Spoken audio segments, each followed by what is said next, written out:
आज हिंदी नवजागरण के अग्रदूत, युग प्रवर्तक, रचनाकार और कालजयी साहित्यिक नेता भारतेंदु हरिश्चंद्र की 136वीं पुण्यतिथि है। भारतेंदु का साहित्य अपने समय संदर्भों से निरंतर संवाद करने वाला साहित्य है। भारतेंदु ने हिंदी नवजागरण को बल दिया, उसका नेतृत्व किया और हिंदी प्रदेश की जनता को देश प्रेम का जो संदेश दिया वह आज भी अपना ऐतिहासिक मूल्य रखता है। भारतेंदु का जन्म 9 सितंबर 1850 ईस्वी को काशी में हुआ।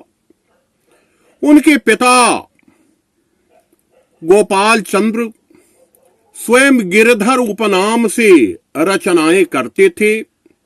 ब्रज भाषा के वे सिद्ध रचनाकार थे। उनका नहुस नाटक अत्यंत प्रसिद्ध है। भारतेंदु जब 5 वर्ष के थे तो उनकी माता जी का देहांत हो गया और जब वे 9 वर्ष के हुए तो पिता का साया भी उनके सिर से उठ गया। भारतेंदु प्रसिद्ध सेठ और अंग्रेज भक्त के रूप में इतिहास ग्रंथों में वर्णित सेठ अमी चंद के वंशज थे। भारतेंदु के साहित्य में प्रारंभ में राजभक्ति का स्वर मिलता है, लेकिन 1872 के बाद भारतेंदु का साहित्य राष्ट्रीय चेतना का ओजस्वी साहित्य बन जाता है। भारतेंदु का भक्त सर्वस्व नामक काव्य ग्रंथ 1870 में प्रकाशित हुआ। उनकी 73 काव्य कृतियां प्रकाशित हैं। विजय वल्लरी, भारत वीरत्व, बंदर सभा, नए जमाने की मुकरी, जातीय संगीत, जैन कौतूहल, कार्तिक स्नान, प्रेम मलिका, प्रेम तरंग, प्रेम माधुरी, ये उनके महत्वपूर्ण काव्य ग्रंथ हैं। एक कवि के रूप में भारतेंदु ने प्रेम को महत्व दिया और प्रेम की समग्रता को चित्रित किया। रीतकाल में जो प्रेम नायिका की कमर तक केंद्रित हो गया था, उसे उन्होंने एक मनोवैज्ञानिक संदर्भ दिया। भारतेंदु की नायिका विरह विदग्ध है। उसका पति परदेश जा रहा है कमाने। उसके मन में हलचल है, बेचैनी है। वह सोचती है कि अगर पति को रोकती है तो अमंगल होता है, और यदि कहती है कि आप जाइए तो इससे अनुराग रिक्त होता है। इस द्विधा का कितना मनोवैज्ञानिक चित्रण भारतेंदु ने किया है कि रो कहीं जो तो अमंगल होए और प्रेम नशे जो कहे पिए जाइए। भारतेंदु की रचनाओं में व्यंग विदग्धता भी मिलती है। नए जमाने की मुकरी, अमीर खुसरो के बाद भारतेंदु भारत के वे दूसरे रचनाकार हैं जिन्होंने मुकरियों की रचना की है। अपनी मुकरियों के माध्यम से वे अंग्रेजों के शोषण पर व्यंग करते हैं। वे पुलिस के भ्रष्टाचार पर व्यंग करते हैं। वे तत्कालीन शिक्षा प्रणाली पर व्यंग करते हैं जो बेरोजगारों की फौज तैयार कर रही है। उनकी मुकरी है कि 3 बुलावे 13 धावे, निज निज विपदा रोज सुनावे, आंखें फटी भरा नहीं पेट, की सकी सज्जन नहीं ग्रेजुएट। तो एक कवि के रूप में भारतेंदु ने हिंदी के जातीय छंदों का अत्यंत सटीक प्रयोग किया है। उनकी रचनाओं में लोक ध्वनि भी है, लोक धुन भी है, जातीय संगीत भी है। भारतेंदु की रचनात्मकता का दूसरा महत्वपूर्ण क्षेत्र है नाटक। नाटक दृश्य काव्य है, इसका अधिक प्रभाव होता है। हिंदी नाटक की वास्तविक शुरुआत अगर मानी जाए तो वह भारतेंदु युग से ही मानी जा सकती है। भारतेंदु ने अनेक नाटकों के अनुवाद किए। उन्होंने 6 नाटकों के अनुवाद किए, जिनमें 5 संस्कृत के नाटक हैं। रत्नावली नाटिका है, पाखंड विडंबन है, कर्पूर मंजरी है, धनंजय विजय है और मुद्रा राक्षस है। शेक्सपियर के प्रसिद्ध नाटक मर्चेंट ऑफ वेनिस का दुर्लभ बंधु नाम से उन्होंने अनुवाद किया है। तो अनुवाद के माध्यम से भी वे हिंदी पाठकों और दर्शकों के बीच नाटक को उपस्थित करते हैं। उन्होंने कई नाटकों का रूपांतरण भी किया है। सत्य हरिश्चंद्र नाटक उनका प्रसिद्ध नाटक है, जो संस्कृत के 2 नाटकों का रूपांतरण है। एक नाटक है आर्य क्षेमीश्वर का चंड कौशिक और दूसरा नाटक है रामचंद्र का सत्य हरिश्चंद्र नाटकम। विद्या सुंदर उनका दूसरा रूपांतरित नाटक है। कहा जाता है कि बंगला नाटक का यह छायानुवाद है। और चोर पंचाशी का, जो संस्कृत की एक विशिष्ट कृति है, उसका प्रभाव भी इस नाटक पर परिलक्षित होता है। प्रवास और भारत जननी जैसे नाटकों का संपादन भी भारतेंदु ने किया है। भारतेंदु के 8 मौलिक नाटक हैं। चंद्रावली पौराणिक ऐतिहासिक पृष्ठभूमि पर लिखा गया नाटक है। 1876 ईस्वी में यह प्रकाशित हुआ। ऐतिहासिक पृष्ठभूमि पर ही नील देवी नाटक 1881 में प्रकाशित हुआ और सती प्रताप का प्रकाशन भी 1881 ईस्वी में हुआ। सामाजिक और राष्ट्रीय आंदोलन को गति देने वाले नाटकों में प्रेम जोगनी 1875 का नाटक है और भारत दुर्दशा 1880। भारत दुर्दशा नाटक में भारत की दयनीय स्थिति का उन्होंने चित्रण ही नहीं किया है, बल्कि हमारी बौद्धिकता को झकझोरने का काम भी किया है कि जो देश कभी विश्व गुरु हुआ करता था, वह आज इतना दुर्बल, इतना कमजोर और इतना असहाय कैसे है। उन्होंने अनेक प्रहसन भी लिखे।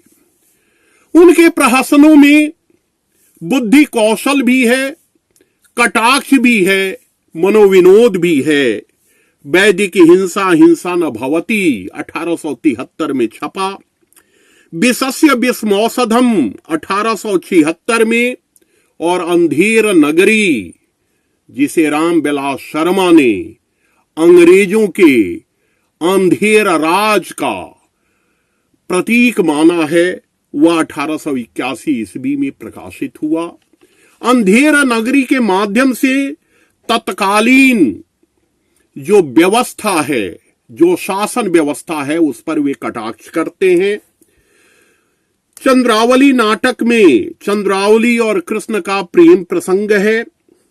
नील देवी दुखांत नाटक है, यह इसका अंगिरस वीर है। और सती प्रताप एक तरह से अपूर्ण नाटक ही है। प्रेम जोगनी में भारतेंदु का यथार्थ बोध पूरी तरह मुखर हो गया है। यह काशी का वास्तविक चित्रण करने वाला नाटक है। तो इस तरह एक नाटककार के रूप में भारतेंदु ने प्रतिमान रखा है और उस युग में नाटक को उन्होंने गति दी है। अनेक नाटककार हुए जिन्होंने भारतेंदु से प्रेरणा ली और भारतेंदु ने सिर्फ नाटक ही नहीं लिखे, नाटक पर उन्होंने शास्त्रीय ग्रंथ भी लिखा, उन्होंने रंगमंच की स्थापना भी की, उन्होंने नाटकों में अभिनय भी किया। उनका बलिया भाषण, जिसे काफी महत्वपूर्ण माना जाता है, वह बलिया अधिवेशन में उनके नाटकों का मंचन भी हुआ था। तो एक नाटककार के रूप में भारतेंदु निसंदेह हिंदी नाटक के आदि पुरुष के रूप में प्रतिष्ठित होते हैं। भारतेंदु एक समर्थ पत्रकार भी हैं। सच तो यह है कि हिंदी पत्रकारिता की वास्तविक शुरुआत भारतेंदु युग में ही होती है। 15 अगस्त 1867 को भारतेंदु ने एक महत्वपूर्ण पत्र का प्रकाशन संपादन किया, कवि वचन सुधा। पहले यह मासिक पत्र के रूप में प्रकाशित हुई सुधा, और इसमें कविताएं ही छपती थी। भारतेंदु की रचनाएं इसमें खूब छपती थी, लेकिन कालांतर में इसमें गद्य का भी समावेश हुआ। बाद में यह पाक्षिक हुई, फिर इसके कुछ अंक साप्ताहिक रूप में भी निकले। 1873 में उन्होंने हरिश्चंद्र मैगजीन निकाला। विद्याधर्म यह पहली पत्रिका कवि वचन सुधा 16 पृष्ठों की पत्रिका थी, और उसका उद्देश्य था कि ज्ञान, विज्ञान और विद्या को प्रोत्साहित करना, अपने समय की रचना धर्मिता को तीव्र करना और एक सार्थक मंच प्रदान करना। हरिश्चंद्र मैगजीन 24 पृष्ठों की पत्रिका थी, और इसमें विज्ञान, पुरातत्व, इतिहास संबंधी सामग्री भी प्रकाशित होती थी। 1874 में इसका नाम बदलकर हरिश्चंद्र चंद्रिका हो गया। भारतेंदु नारी जागरण के लिए निरंतर पहल करते रहे। उनके जीवन में अनेक महिलाएं आईं जिन्हें उन्होंने प्रोत्साहित किया। माधवी और मल्लिका नामक 2 लेखिकाओं का उल्लेख मिलता है जो भारतेंदु के काफी करीब थी। माधवी के लिए इन्होंने मकान बनवा दिया, और मल्लिका एक विधवा स्त्री थी जो चंद्रिका उपनाम से रचनाएं करती थीं। 3 बंगला उपन्यासों का मल्लिका ने हिंदी में अनुवाद भी किया है। तो भारतेंदु ने स्त्री जागरण के लिए कोशिश की, और इसी कोशिश की परिणति है 1874 में उन्होंने बाला बोधनी नामक पत्र निकाला। यह मासिक पत्र था। इसका पहला अंक जनवरी 1874 में आया और अंतिम अंक फरवरी 1877 में। तो भारतेंदु ने पत्रकारिता के माध्यम से भी देश को जगाने का काम किया। भारतेंदु एक समर्थ गद्यकार भी थी। गद्य की अनेक विधाओं में उन्होंने लिखा। उन्होंने कई जीवनियां लिखी, महापुरुषों की जीवनियां। उन्होंने जातीय संगीत पर भी विचार किया, एक आलोचक भी वे थे। उन्होंने संस्मरण भी लिखे। उन्होंने यात्रा वृतांतों की भी रचना की। भारतेंदु का साहित्य सही अर्थों में जागरण का साहित्य है। भारतेंदु ने जातीय संगीत, बंदर सभा, भारत वीरत्व जैसी रचनाओं के माध्यम से अपने समय के सुप्त लोगों को जगाने का काम किया। भारतेंदु का साहित्य जागरण का साहित्य है, और स्वयं भारतेंदु जागरण के एक महान नेता हैं। 73 काव्य कृतियों की रचना करने वाले भारतेंदु ने अल्पायु में ही साहित्य को वह सब कुछ दे दिया जो दूसरों के लिए प्रायः असंभव था। भारतेंदु जनता के हृदयहार थे। इसीलिए 20 सितंबर 1880 ईस्वी को सार सुधा निधि में भारतेंदु की पदवी इनके लिए प्रस्तावित की गई और उस समय के अनेक पत्रों ने इसका अनुमोदन किया। इनके गुरु शिव प्रसाद को अंग्रेजों ने राजा और सितारे हिंद की उपाधि दी थी, तो जनता ने इन्हें भारतेंदु कह के अपनाया। आज भारतेंदु की रचनाएं हमसे संवाद कर रही हैं। वे हमें बता रही हैं कि हमें जो आजादी मिली है, हमें जो साहित्य का बोध मिला है, हमें जो समर्थ परंपरा मिली है, वह परंपरा एक दिन में निर्मित नहीं हुई है। बचपन में ही माता पिता के स्नेह से वंचित होने वाले इस बालक ने अपने 35 वर्षीय जीवन में जो इतिहास रचा, उस इतिहास के प्रति श्रद्धावनत होते हुए मैं इन्हें नमन करता हूं। धन्यवाद।